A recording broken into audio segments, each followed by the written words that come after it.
Amis cinéphiles, bonjour. Alors comme prévu aujourd'hui, je vous parle de ma petite nouvelle caméra, une espèce de GoPro-like, qui est donc la Xiaomi I. J'ai reçu ça de la part de gearbest.com, gearbest.com. Je vous mettrai les liens dans la description. Et donc j'avais envie de vous en faire une petite review parce que c'est vrai que ce genre d'objet qu'on achète en Chine, on n'a pas forcément toujours confiance dans les grossistes, sur Alibaba, sur Let in the Box, sur tout ça. Et donc comme ça, je vais vous parler un petit peu du site et aussi du matériel, parce qu'il y a aussi d'ailleurs des personnes qui me suivent et qui font du business et qui aimeraient bien apporter de l'électronique à revendre etc. Et moi, je préfère faire de l'électronique que par exemple du bijou fantasy, parce que le bijou fantasy, on est sur des petites quantités et des petits prix. Du coup, les marges de bénéfices possibles sont pas super intéressantes. Mais si on veut se lancer dans le business avec la Chine et qu'on est sur des produits qui sont dans les 50 euros, 100 euros, là c'est tout de suite un petit peu plus intéressant. Donc on va regarder ça ensemble. Voilà, donc j'ai préparé un petit peu tout ça ici sur la table, et puis on va faire une petite review bien sympathique de la chose. Alors, première chose qu'il faut noter quand on la reçoit, c'est que on reçoit cette petite caméra qui est vraiment très très bien finie, qui est très jolie au toucher, elle est vraiment agréable, c'est de la qualité, on sent qu'il y a de la qualité. D'ailleurs, même avant de la recevoir, je m'étais renseigné un petit peu, et j'avais vu que le capteur ici à l'intérieur, c'est un capteur Sony, ce qui est vraiment pas mal aussi, donc quand on sait la qualité des appareils Sony. Et c'est fourni tel quel avec un câble USB pour recharger et un mode d'emploi. Voilà, c'est tout. C'est-à-dire que on n'a pas beaucoup d'accessoires. Souvent, on a des caméras qui sont souvent d'ailleurs un petit peu plus pourries et blindées d'accessoires de plastique de plus ou moins bonne qualité. Là, on n'a pas d'accessoires. Ils ont vraiment mis le prix, le budget dans le capteur vidéo. Et c'est à vous d'aller voir si après vous avez besoin de quelque chose en plus. Alors moi, je pense qu'il manque quand même juste le boîtier étanche, parce qu'avec ce genre de caméra, c'est quelque chose qu'on aime bien trimballer partout quand il pleut, ou bien alors dans la piscine, à la mer et tout ça. Je pense que le boîtier étanche serait un plus, mais sinon, donc on a ça. Bien évidemment, c'est fourni avec la batterie aussi. Alors, au niveau de l'utilisation, c'est très simple, on appuie ici pour l'allumer, et changer de mode photo et vidéo, et on appuie sur le déclencheur au-dessus pour soit prendre la photo, soit lancer la prise vidéo. Le truc pratique, c'est le Wi-Fi qui lance la création d'un réseau Wi-Fi et qui permet de se connecter avec son téléphone portable pour contrôler la caméra, pour voir un petit peu ce qui se passe sur la caméra, donc sur l'écran de l'iPhone ou du téléphone Android, pour télécharger les photos, les vidéos, etc. Donc ça, c'est super pratique aussi.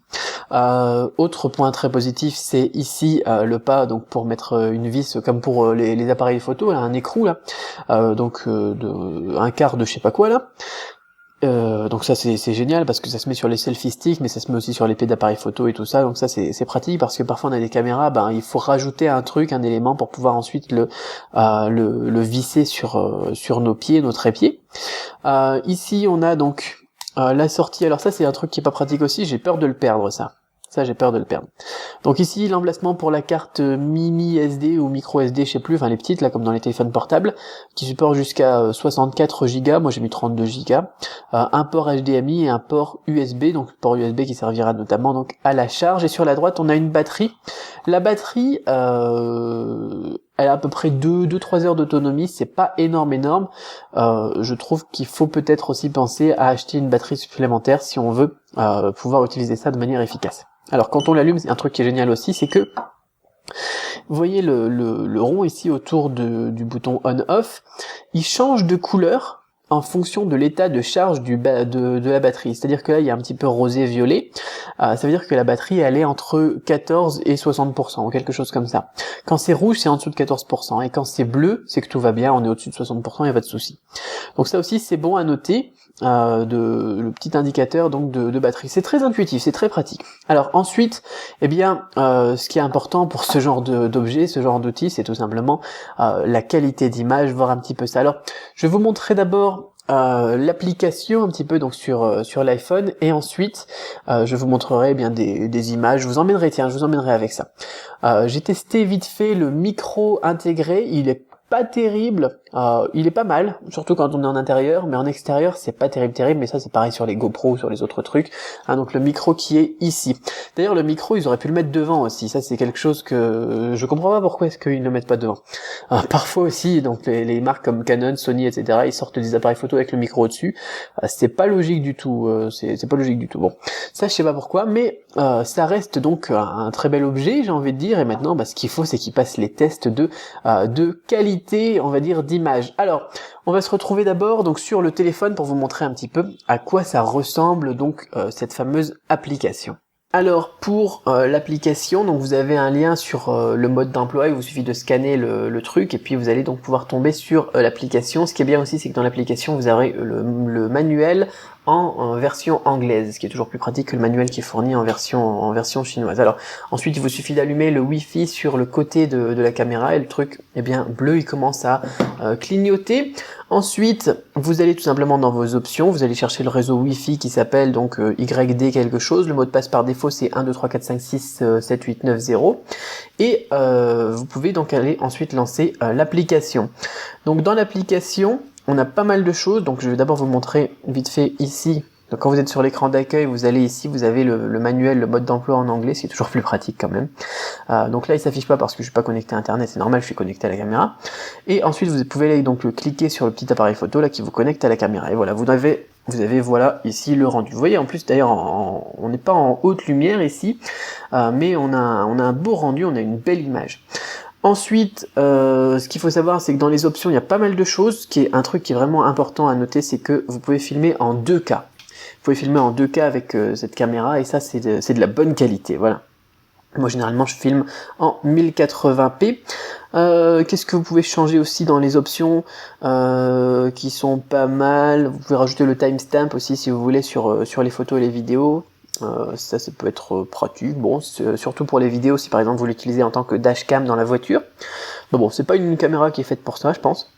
Ensuite, ce qui est bien aussi, voilà, c'est l'aberration, la correction de l'aberration ici de l'objectif.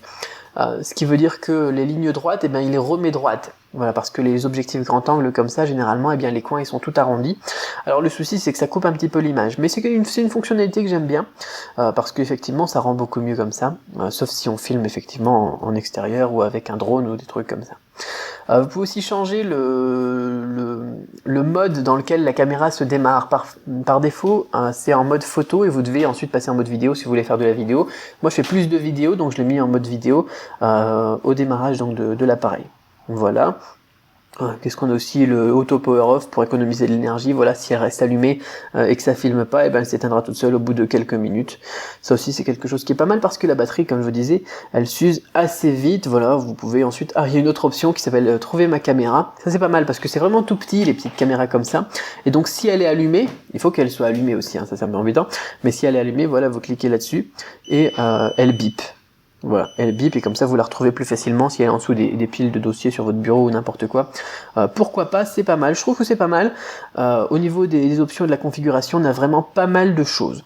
Alors maintenant, la question c'est de voir effectivement le rendu en extérieur. Alors j'ai fait une autre vidéo hier en intérieur, avec la correction de l'aberration, qui rendait vraiment pas mal du tout au niveau qualité. Vous pouvez regarder en lumière basse en plus, il faisait relativement sombre, et le rendu a été pas mal du tout. Maintenant, on va aller voir aussi ce que ça donne en extérieur, ou bien je vais faire par exemple du côté de mon balcon, vous allez voir un petit peu le rendu. Alors il fait pas très beau, mais la qualité elle est au rendez-vous, donc vous pouvez regarder ça. On se retrouve donc tout de suite.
comme vous avez pu le voir dans ces quelques images, même s'il pleuvait, la qualité d'image elle est vraiment épatante, c'est exceptionnel. Par rapport à une GoPro, ça a rien à envier. Quand on sait que ça fait même pas un quart du prix d'une GoPro, je suis vraiment sur le cul, voilà. Ensuite, dernière chose que je voulais tester avec vous, c'est le son. Alors ça, maintenant ce que vous entendez, c'est le micro donc de la Xiaomi sans traitement. Maintenant, ce que vous entendez, c'est le micro de la Xiaomi avec un traitement. Et maintenant, ce que vous entendez, c'est le micro, donc bien évidemment, donc le micro cravate qui est accroché à mon dictaphone. Donc là encore, je pense, j'ai pas encore fait le montage quand j'enregistre ça, j'ai pas encore fait le traitement du son, mais je pense que le son ne sera pas terrible. Donc on va voir ça. Et puis, donc si ça vous intéresse, vous pouvez regarder sur le site gearbest.com, donc qui propose cette petite caméra. Actuellement, je crois qu'elle est à peu près dans les 50 €. C'est une affaire. Voilà. Donc ça, c'est mon avis sur cette petite caméra. Petit problème aussi, la stabilisation. Mais encore une fois, si vous cherchez une caméra de sport, il n'y a pas de souci, c'est normal que ça soit pas stabilisé, que ça bouge. Si vous voulez faire comme moi des vlogs, utilisez donc soit un pied, soit un trépied, soit poser la caméra quelque part. C'est ce que je vais faire, je pense, quand je vais vlogger en voyage. Je la poserai, puis je ferai mes trucs donc en fixe, plutôt que de bouger comme ça avec partout, parce que sinon c'est pas super clair. Voilà, allez, à très vite pour une autre vidéo.